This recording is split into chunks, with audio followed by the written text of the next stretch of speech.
Hey educators, welcome back. My sisters, welcome back. Today I'm getting into my bag of mini workshop topics, and today's topic is all about a method that I developed working with my students, my kids, one on one. So they have also helped me develop this out into the creative beast that it is today. So let's get into it. And before I preface this or get into it, think about if you had a ball of information, right? And you were trying to figure out what is the quickest way that I can unleash this for a group of students who have either low bandwidth today for learning or they just simply not with it, the school thing today. They had an argument with their mama or their daddy when they dropped them off at school. Or maybe this is after lunch and they got the itis, right? So the very first thing that I want to tell you is that this is bite-sized for any classroom, any subject, any teacher with any classroom management system in place. That is the first thing that you have to have is in order to use this properly, you have to have some type of classroom management with your students. Or this could be used at the beginning of the year when you are developing your classroom management so that you can identify where are the gaps, where are the places where you are doing well, where are the students that you can depend on who are also demonstrating a good scholarly behavior while they're in class, right? So this method is going to help you do a few things. It's going to help you to engage your students. It's going to help you to empower your students to be the very best that they can, and they'll be able to use this method in any classroom that they so choose, with or without the teacher doing it. They can create it themselves. So, and it's hands-on. It's hands-on, okay? And so this also helps you to put them in the driver's seat of their educational pathway to success, okay? All right, so let's get into these tips. So I have 6 tips for you based on the method, C.A.N.V.A.S Method. All right, so tip number one is collaboration. Collaboration is them using a whiteboard. And because I'm a different kind of instructor, we love to use color. So I'm going to have 6 pieces of paper that's cardstock.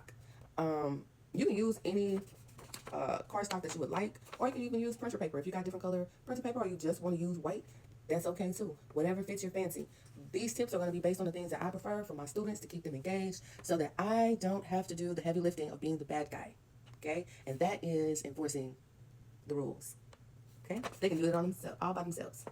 So because also my classroom is very static, meaning I can't move anything pretty much in there without help. And the computer workstations, they're already in a position where IT wants them. So we're going with that.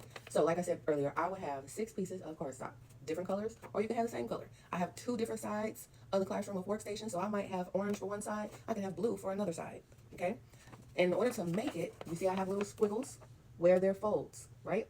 So this allows me to give this particular paper allows me to give 6 students their individual canvas, which is their whiteboard that we've made. So let's just say this is it right here. This is what they get to have in front of them, along with the, I don't know what I did with my other marker, but this would be a dry erase marker, okay? Now, if you want them to actually write on this and you collect this, then you can just simply use this cardstock, cut it up into pieces, the 6 pieces, and then they can use a marker or a pen or pencil, whichever you choose. But for this video, this is going to be our dry erase canvas that we're going to use our marker on. So I would have these 2 things written, or I would have images of these 2 things on my Promethean board to show them what supplies they needed for the warm-up. And then I would go into, on the other side, I would have the actual warm-up question, which would be about ecology. So I taught a class about ecology. And so today, upon them entering, I want to know, what about that lesson did they remember about ecosystems? Ecosystems. They could easily tell me one thing about it, along with 3 characteristics. This is what they're going to already see on the board, on the Promethean board, or you can write it on your dry erase board if that's what you have, or chalkboard.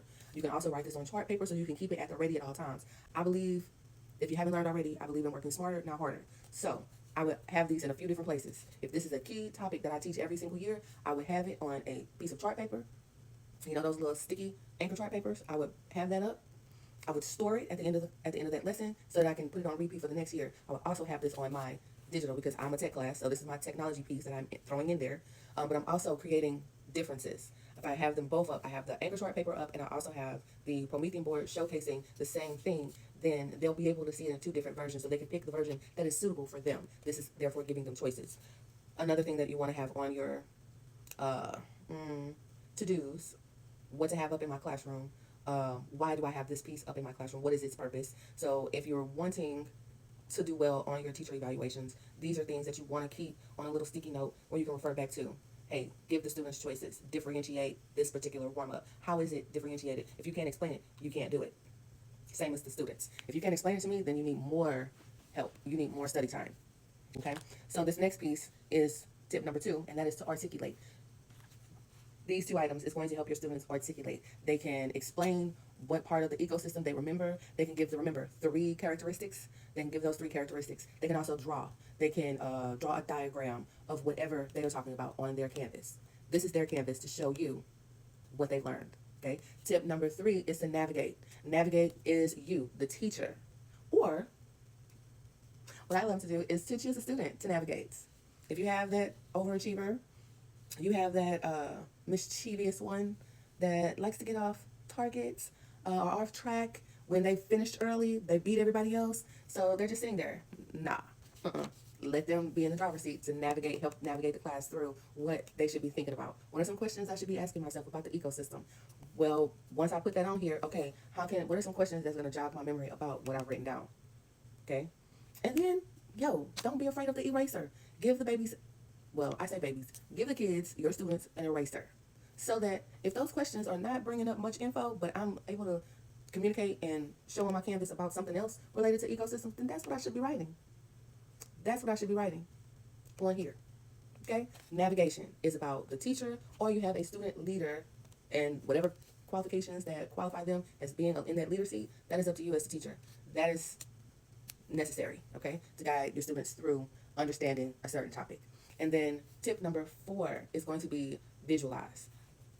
You're going to give them a blank sheet of paper, and this is going to be them drawing together as a team a diagram.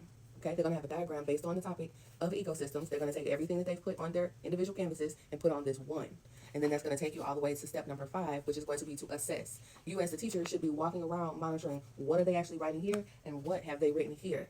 Assess who knows what. Because then you want to think, okay, are they hearing me during instruction? Are they actively, practicing during guided practice? Or are they sitting over in the corner goofing off? It depends. Because maybe it's just a change of a seat for this particular student or students. Then number 6, you're going to go into showcase. What they have demonstrated here on this whole group or whole team situation that they have drawn out and written, that can be posted throughout your classroom as a form of showcasing students' work. This is their work as a team. So there you have it. This is the C.A.N.V.A.S method that, time and time again, this has helped incorporate different strategies for working together as a team, learning to work together, learning to work with time, giving you the opportunity to walk around and assess the learning, and that way you can build in those intervention strategies that you learn along the way. So with that being said, y'all, listen, if you learned something here, please like, comment, subscribe, comment down below, what did you learn here today? If you have a different twist to this, hey, I'm a teachologist. I'm welcoming different strategies, different methods that you have used with some of these things that I used in today's video. So I'll see you guys next time. Thanks for being here, and don't forget, be unapologetically